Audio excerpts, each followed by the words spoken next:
સાહેબ અમને કોઈ જ વાંધો નથી, તમારી સાથે તમારી તપાસ તમે કરો છો, તમારા પર અમને પૂરો ભરોસો છે, પણ આ બાળકોના 3 વર્ષ બગડી ગયા, એ 3 વર્ષ કોણ લાવી આપશે?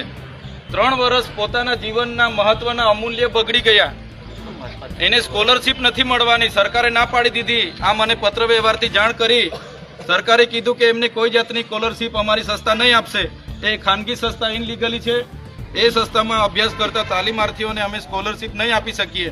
એમને સરકારી ભરતીઓમાં એ પાત્રતા ધરાવતા નથી. તો હવે આ વિદ્યાર્થીઓની જવાબદારીઓ કોણ લેશે?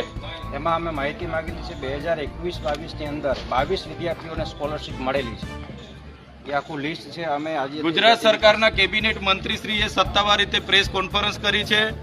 આ અમને લેખિત જવાબદારી એમના અધિકારી, ગુજરાત સરકારના અધિકારી આપી છે. એમાં સ્પષ્ટ એમણે મને લખ્યું છે કે ભારત સરકાર દ્વારા પ્રમાણિત આવી કોઈ પણ સંસ્થા નથી. આ સંસ્થા આરોગ્ય અને પરિવાર કલ્યાણ વિભાગ, ગુજરાત સરકાર અને ગુજરાત નર્સિંગ કાઉન્સિલ અમદાવાદ દ્વારા માન્યતા ધરાવતી સંસ્થા નથી. જેથી આ સંસ્થા ખાતે તાલીમ મેળવતા તાલીમાર્થીઓ ગુજરાત સરકારશ્રી દ્વારા કરવામાં આવતી સ્ટાફ નર્સની ભરતી માટે અમાન્ય થાય છે, તેમજ સ્કોલરશીપ માટે પાત્રતા ધરાવતા નથી. ગુજરાત નર્સિંગ કાઉન્સિલ અમદાવાદ નીતિ નિયમો અનુસાર માન્યતા પ્રાપ્ત ન હોવાના કારણે આ સંસ્થાના તાલીમાર્થીઓ સરકારશ્રી દ્વારા કરવામાં આવતી ભરતી, સ્કોલરશીપ અને ખાનગી સંસ્થામાં સ્ટાફ નર્સ તરીકે ફરજ બજાવવા માટે યોગ્ય ધરાવતા નથી. સરકારી ભરતીઓ તો ઠીક, ખાનગી સંસ્થામાં પણ આ લોકો હવે પછી નોકરીઓ માટે પાત્રતા ધરાવતા નથી.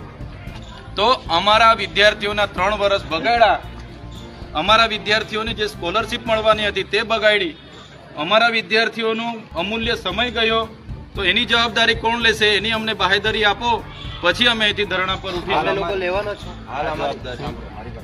એના માટે જ આપણે